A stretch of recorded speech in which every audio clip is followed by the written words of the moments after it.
The views and opinions of the hosts and the guests do not matter. Any similarities to actual persons and events, we are sorry. So don't take this show seriously. Ang tamaan, guilty.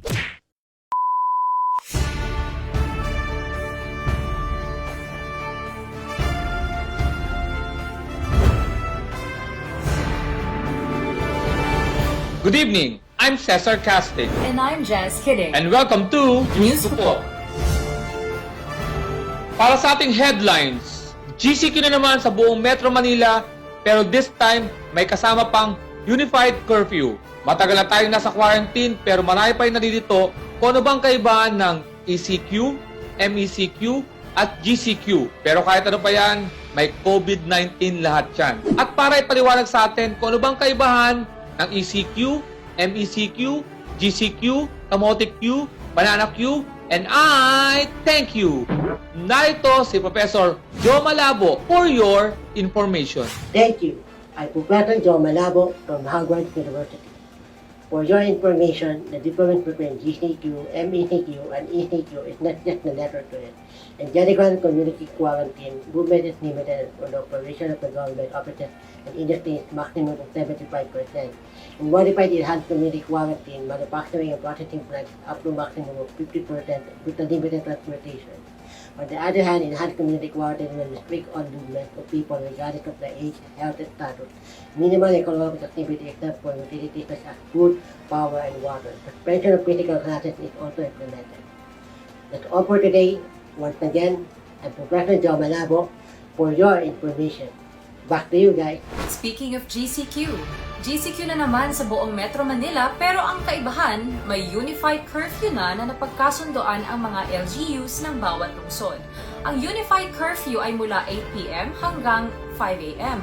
Maraming mga misis ang umalma sa unified curfew dahil may panibagong palusot na naman ang kanilang mga mister kung bakit umaga sila nakakauwi. Ang bagong palusot ay, nagpalipas ako ng curfew. Hindi palusot yun, Jazz. Choice yun. Tama naman, di ba? Ano, mahuli sa curfew o mahuli ni Mrs.? Samantala, ang mga motorcycle barriers or shield ay hindi na required kapag kayo ay magkasama sa iisang bahay.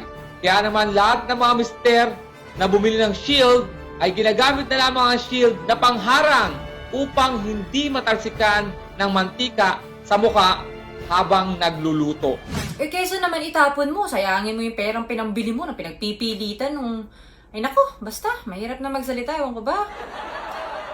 Samantala, pinapatigil naman ni Senator Tito Toto ang investigasyon sa PhilWealth dahil puro kasinungalingan naman daw ang lumalabas.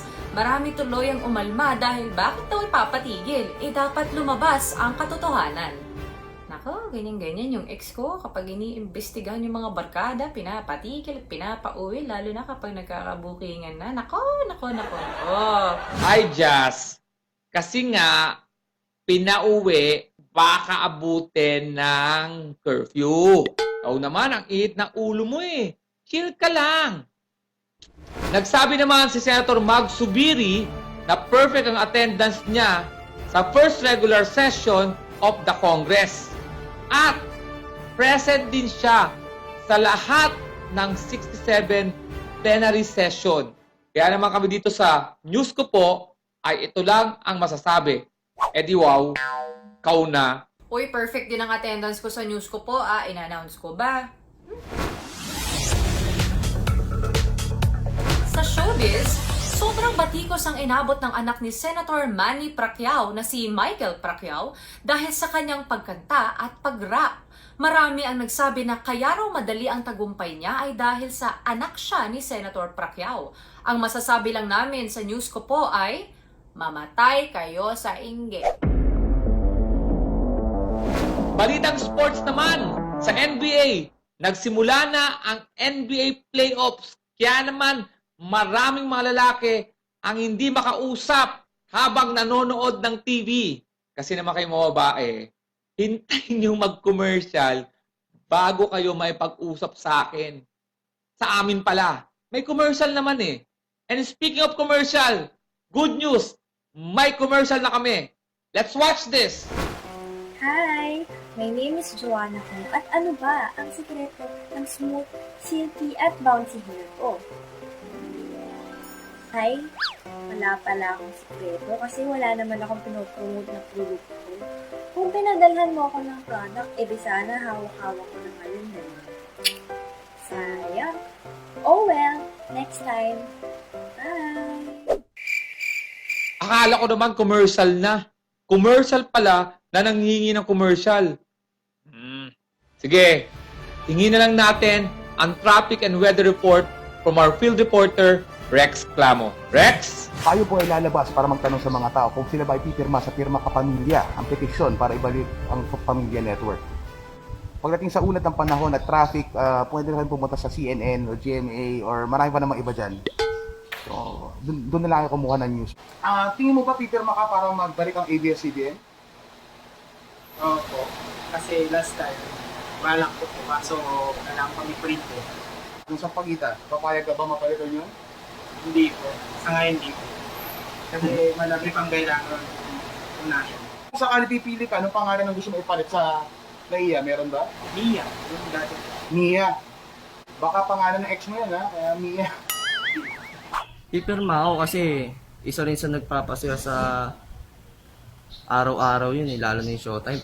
Bibigay sila ng ng tulong emosyonal sa mga malungkot na tao. Pinapasaya nila. Parang malungkot ka nga, Jay. Palitan daw yung pambansang bulaklak. Depende sa kanila kung anong gusto nila kasi sila naman ang gumagawa ng batas. Tayo lang naman sumusunod, di ba? Kung pangalan ng NAIA, papalitan daw nila. Pipirma ka ba doon? Tingin ko hindi na. Kasi wala naman akong pakialam dun sa kanila bahala na sila dun.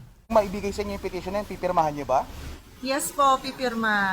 Yung mga anak ko din, nanonood din doon. So, sana, kasi since pandemic naman, so namomroblema tayong lahat, meron tayong pambalance. Siguro yung sa Sampaguita, hindi muna yung sa Kapamilya Network muna. Ikaw, Farah, kung sakali papalitan daw yung pangalan na, ng NAIA, pipirma ka ba?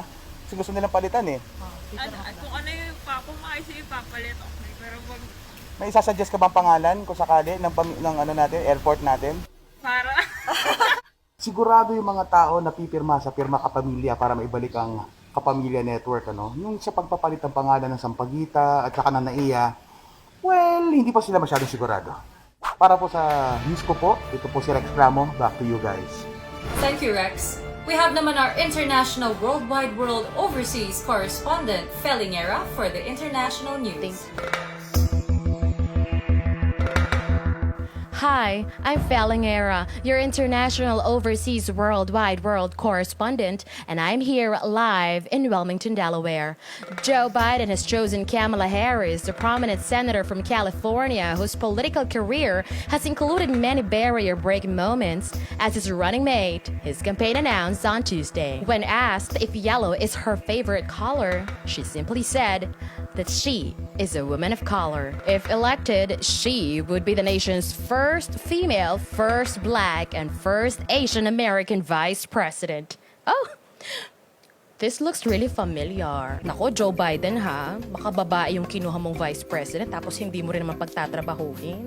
Ikaw naman, Kamala Harris, baka naman sira-siraan mo lang si Joe Biden pag siya na yung naging president mo. Ikaw naman, Joe Biden, magbigay ka rin naman ng budget sa Office of the President, tapos i-invite mo rin siya ng personal na pumunta sa State of the Nation, hindi yung sesendan mo lang siya ng Zoom link. At sana naman, wag niyo iba si Kamala Harris kapag naging vice president at tutuksuhin yung lugaw.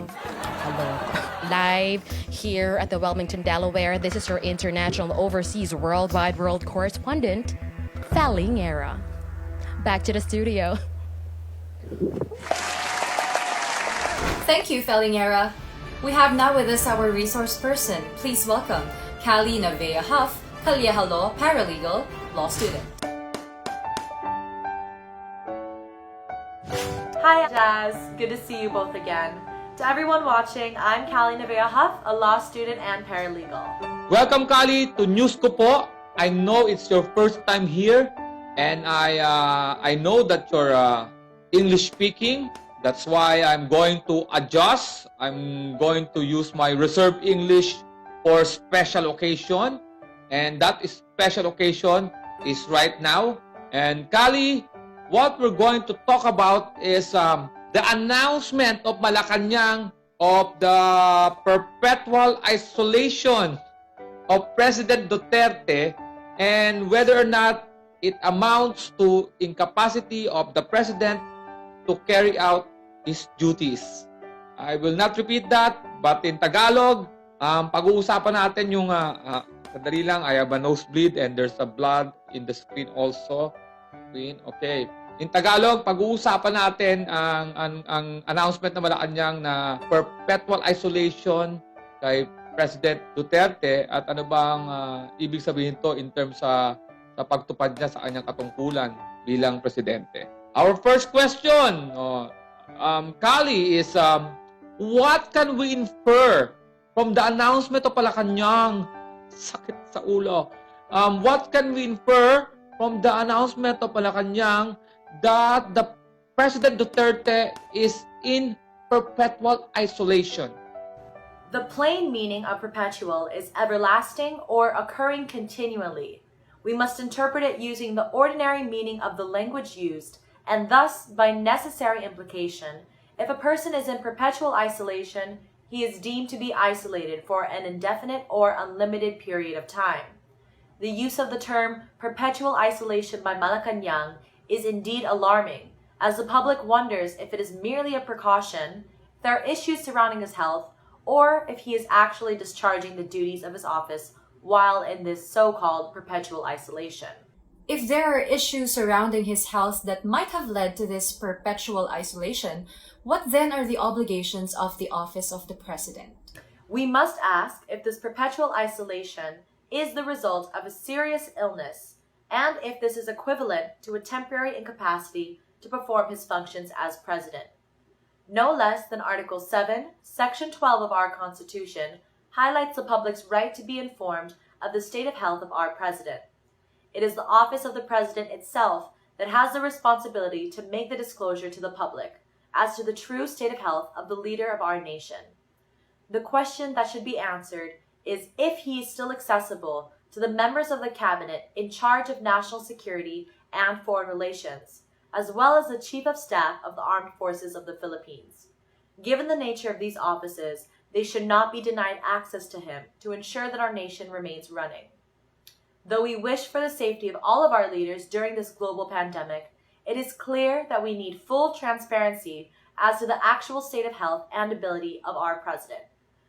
The basis of public office is public trust and a need to be accountable to the people. Okay, Kali, our third and last question. If there is an illness or temporary incapacity of the President to discharge his duties, how then should our leaders proceed? In Tagalog, anong gagawin? Yes, Kali. Given that a perpetual isolation could potentially be equated to temporary incapacity, we must then look to Article 7, Section 11 of our Constitution, which provides for a situation where the President would transmit to both the Senate President and the Speaker of the House a written declaration that he is unable to discharge the powers and duties of the office. The Vice President would then temporarily discharge those duties until such written declaration is withdrawn. If the President himself does not transmit it, the majority of the members of the Cabinet must deliver a written declaration to the Senate President and the Speaker of the House that the President is unable to discharge the powers and duties of his office. Congress would then vote separately to determine the President's ability. To sum it up, if there is indeed an issue on the temporary incapacity of the President or permanent incapacity, given the plain meaning of the word perpetual, the Vice President should immediately assume the powers and duties of the office. This is not only to protect the office of the President, but the country as well. Thank you, Kali, and we hope to see you again next time, but practice Tagalog. Thank you so much for having me. At this time, we should be aware that as citizens, we have a clear constitutional right to this information in order to be aware of the current state of our leadership. I do hope that this short discussion sheds light on our need to have continuity of government. Stay safe, everyone.